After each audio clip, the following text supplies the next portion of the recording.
মুসলমানের ইমানের দাম সবচেয়ে বেশি, সবচেয়ে পাওয়া।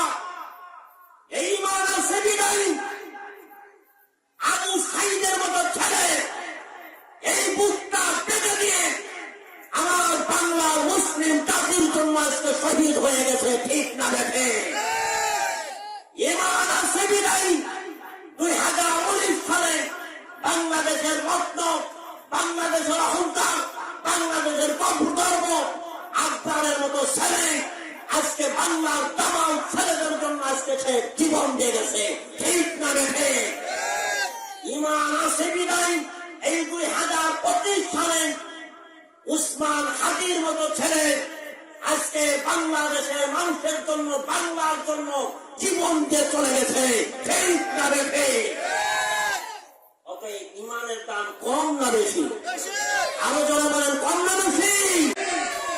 আজকে আমাদের জানা দরকার রাসূল সাল্লাল্লাহু আলাইহি সাল্লাম 13 বছরের ব্যথা যন্ত্রণা ভুলে গিয়ে মাফ করে দিয়েছেন। আর আমাদের দেশের দিকে তাকান, যখন যারা ক্ষমতায় আসে বাপদাদা প্রতিশোধ নেবে আর নির্যাতন করবে, ঘরে ঘুমাইতে পারবে না। আমি শান্তির জন্য বলি, আজকে আওয়ামী লীগ ক্ষমতায় আসবে, আপনি বিরোধী দলকে ভালোবাসেন। বিএনপি ক্ষমতায় আসবে, আপনার বিরোধী যারা থাকবে তাদেরকে আপনি মহব্বত করবেন। জামাত ক্ষমতায় আসবে, আপনি বিরোধী দলকে মহব্বত করবেন।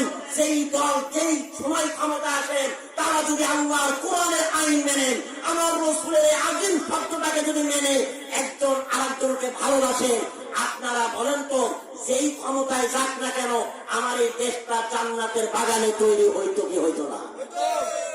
তুমি বাস দেছো, আবার আরেকজন এসে সেও বাস দেয়, আবার ও এসে বাস দেবে, পরবর্তীতে যারা আসবে তারাও বাস দেবে। আচ্ছা বলেন তো এই দেশে শান্তি আসবে?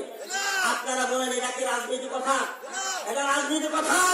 কারণ এইরকম মেনে যদি আমি আপনি চলতে পারি, এখন যেরকম মুসলমান কাদের সাথে কাজ মিলিয়ে একাকার হয়ে আলোচনা শুনছেন, নাই আমলিগ, নাই বিএনপি, নাই জাতীয়বাদী, নাই কোনো ভেদাভেদ, সবাই এক হয়ে আমরা আলোচনা শুনতেছি। এইরকম পরিবার থেকে পার্লামেন্ট পর্যন্ত যদি কে আমলিগ, কে বিএনপি, কে জাতীয়বাদী, কে শর্ষিনা, কে চরমনা, কে আখাদারি, কে শান্তি, কে বানিয়াপাড়া, কে ফুলতলি, কে দক্ষিণ সিংহ, এটা সব এক। আমাদের আল্লাহ এক, আমাদের রাসূল এক, আমাদের কোরআন এক, আমাদের ধর্ম এক। অতএব এই এলাকা থেকে পার্লামেন্ট পর্যন্ত আল্লাহর জান্নাত হয়ে যেত।